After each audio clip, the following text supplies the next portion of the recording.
Good evening and welcome to our nightly telecast of Just the News. This is Just the News without any sort of opinion, any fuss, any debate, any shouting. Also, for those of you who want more information about the stories we bring to you in this bulletin, the source articles are in the description of the video on YouTube. Let's get straight to it. It's the 31st of March, the end of the financial year, and here is your news for today. Now, one day before the country begins its third stage of the vaccination drive, which is for everyone above the age of 45, the central government has asked state governments to now identify low vaccine coverage pockets where people haven't been vaccinated, especially in districts that are reporting a spike in cases, and to take corrective action. The centre has also reviewed the status and the pace of the vaccination drive along the preparedness of April 2021. Health Secretary Rajesh Bhushan has also asked states and union territories to keep vaccine wastage below 1%. Now, wastage basically occurs when vaccines are ruined either during transportation or storage because they break or they're not stored at the correct temperature, or even at the actual location of vaccination where they've opened a box and haven't completed all of it, and so it has to be discarded at the end of the day. Now, on the 18th of March, government reports said that our rate of vaccination wastage across the country was 6.5% on an average, but some states like Telangana and Andhra Pradesh had a wastage rate of more than 15%. The government has now asked state governments to be careful and make sure that wastage rate is not more than 1%. Also, in other news, the world might finally have a vaccine for children or for adolescents, at least. The BioNTech Pfizer vaccine, which is largely being used overseas in the US and Europe, has said that it's completed now its third stage or this third phase of testing of this vaccine on adolescents and has shown 100% efficacy for 12 to 15-year-olds in a trial conducted with 2,260 adolescents. The Pfizer chief executive, Albert Bourla, has said that the company hopes to start vaccinating adolescents before the start of the next school year. So far, the United States and the European Union have approved the use of this vaccine for people above the age of 16. In India, there's been a COVID surge reported in Tamil Nadu, and Tamil Nadu has now decided to extend its partial lockdown until the 30th of April. Now, in February, the state had announced some containment measures with workspaces, shops, markets, industrial and commercial establishments that were asked to stagger their hours. Containment zones were demarcated at a micro level, and police and local authorities were asked to enforce containment measures and crack down on violations. Now, these restrictions have been extended until the 30th of April.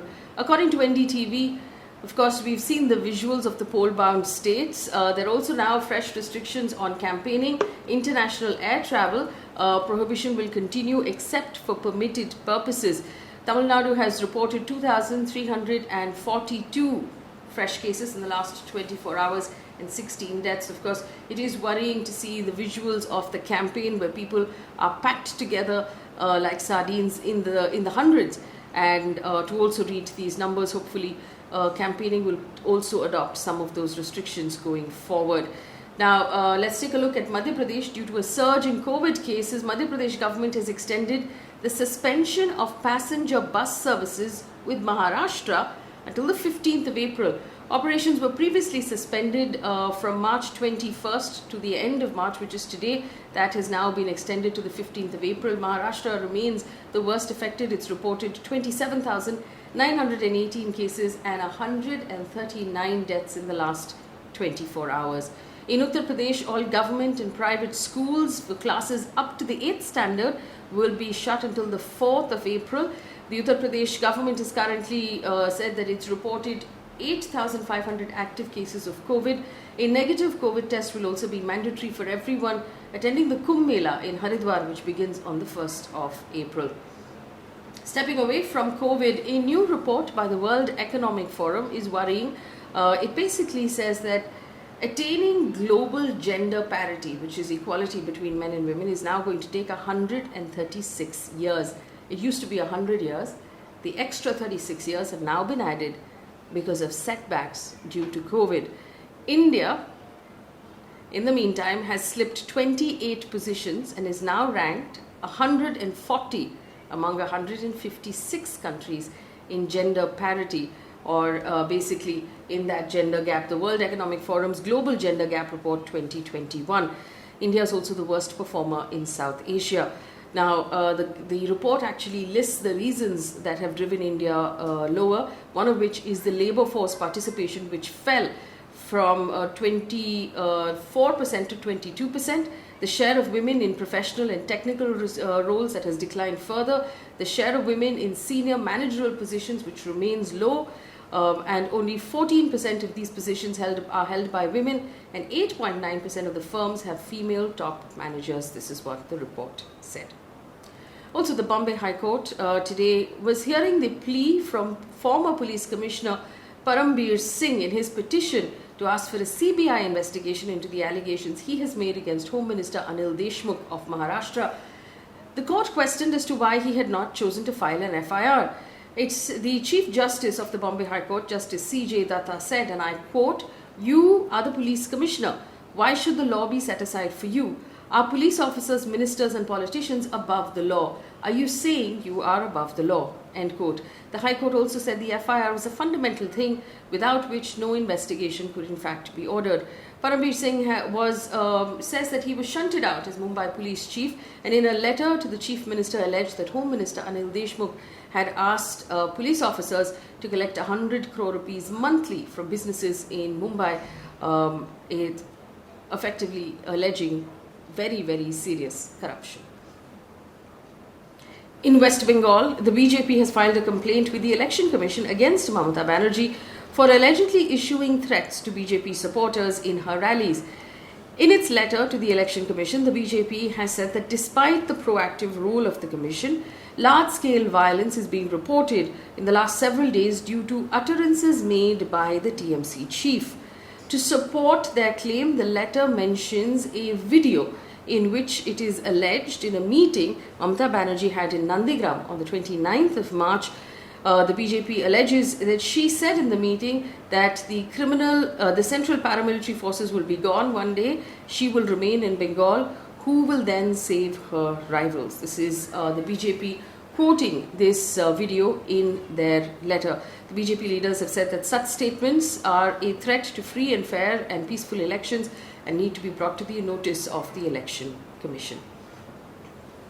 Also remember, the farm protests still continue. They began in November, and the Supreme Court had in fact asked for a special committee to provide recommendations on solutions for that farm protest. That committee has now submitted its report, although the contents of the report have not been made public, and we don't know what they have recommended. The panel has said that 85 farmer organizations were consulted in this case, and possible solutions have been discussed to resolve the issue of the standoff between the farmer unions and the government of India. The panel also apparently held several consultations with farmer groups, farmer producer organizations, procurement agencies, professionals, academicians, private as well as state agriculture marketing boards. Thousands of farmers, remember, have been protesting the farm laws at Delhi's borders since November last year, including in states like Punjab. And the government had offered to put the farm laws on hold for 18 months, but there was no breakthrough. The farmers want the 3 laws repealed in their entirety. Meanwhile, the Samyukta Kisan Morcha, the umbrella body of the 40 farmer unions who are currently protesting, said they will march to Parliament in May to intensify their agitation against the farm laws. The union has also said that besides farmers, labourers, women, Dalit, Adivasi and Bahujans, unemployed youth and every section of society will participate in the march to Parliament. In Bangalore, today, most cab drivers stayed off the roads to protest after one cab driver set himself on fire inside of his cab at the airport in Bangalore. He also apparently succumbed to his injuries. He was allegedly protesting the lack of government aid over economic distress caused to cab drivers by the fuel price hike and bad business due to COVID. Bengaluru International Airport Limited has issued a passenger advisory informing that cab services have been impacted. Let's take a look now at news coming in from the world of business. On Tuesday, public sector bank, the Punjab Sindh Bank, has said that it has declared the account of INFS Transport Networks Limited with total outstanding dues of 149.98 crore rupees as fraud. The account has been reported to the RBI. Earlier this month, Reliance Home Finance defaulted on a loan of over 40 crore rupees with the same bank. The World Bank has scaled up its projections for the Indian economy and said that India's economic growth will be at 10.1% for 2021-22. Now, attributing this upward revision to various factors: strong rebound of private consumption, investment growth in the second and third quarters of this financial year. The World Bank, of course, had in January placed this estimate at 5.4%. It has now improved that estimate at 10.1%. The bank also gave a range of economic growth to India between 7.5% and 12% for this financial year due to uncertainty caused by COVID. The spike in COVID cases has caused some worry for those people watching our economy that if the government continues in various states, in various pockets, to restrict movement, that it might affect the economy. Indian Oil Corporation has said that domestic LPG prices will be reduced by 10 rupees a cylinder starting the 1st of April. This comes after several price hikes this year. Prices have been reduced as international fuel prices have also now softened. LPG cylinders in Delhi right now, before that drop, currently cost 819 rupees. In Kolkata, it's 845 rupees. Mumbai and Chennai, it's 819 and 835 rupees, respectively. Quick look at the news coming in from the rest of the world right now. US President Joe Biden may allow the pandemic-related ban on visas that was issued by Donald Trump to expire. This we'll know for sure on Wednesday this week.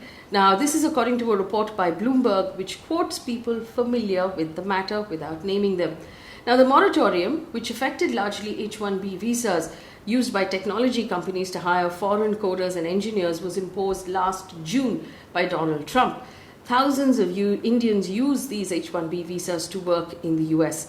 Now, the White House has declined to comment on this story, but Biden's decision will obviously cheer a lot of Silicon Valley companies and Indian IT service leaders who have been pressuring the administration to lift the ban ever since Joe Biden had taken office earlier this year. According to a report, 500 civilians have died in Myanmar since the 1st of February, when the military took control. The military continues its crackdown on rebel groups who threatened the junta in retaliation if the bloodshed didn't stop. In the meantime, the United States, Britain, the European Union have announced a range of sanctions targeting top police and military commanders linked with the coup, as well as military-owned companies. The EU has sanctioned Myanmar's top junta chief and 10 other officials last week. The German foreign minister has called the violence completely unacceptable. Also, an interesting update on the vaccines from Russia. Russia apparently has now registered the world's first COVID vaccine for animals. According to Reuters, this was after tests were conducted on general antibodies of the virus in dogs, cats, foxes, and mink. The vaccine, called the Carnivac Cove, is going to be mass-produced from April, according to the country's agriculture safety watchdog. Now, speaking to Reuters, the government official has said the results of the trial show us that the vaccine is completely harmless and highly immunogenic. When vaccinated, animals develop antibodies to coronavirus in 100% of the cases. Interesting news coming in from science and technology. Let's take a look at this update from Google. Google Maps is launching a new feature in the US later this year that will direct drivers on more eco-friendly routes of their travel. The app will highlight journeys that generate the lowest carbon emissions based on traffic, slopes, and other factors. This is part of apparently Google's commitment to fight climate change. Google has said that unless users opt out, the default route will be the eco-friendly route. Quick look at the world of sports right now. Delhi Capitals has appointed Rishabh Pant as their captain for the 2021 India Premier League season. Pant, who was vice-captain of the team in the last season, has been promoted after the regular captain Shreyas Iyer got injured. Pant will take charge of the franchise that finished as runners-up in the last season. Now, Pant made headlines over the last 4 months after he became the match winner for the Test team in Australia and also made an amazing comeback to the Indian limited overs team.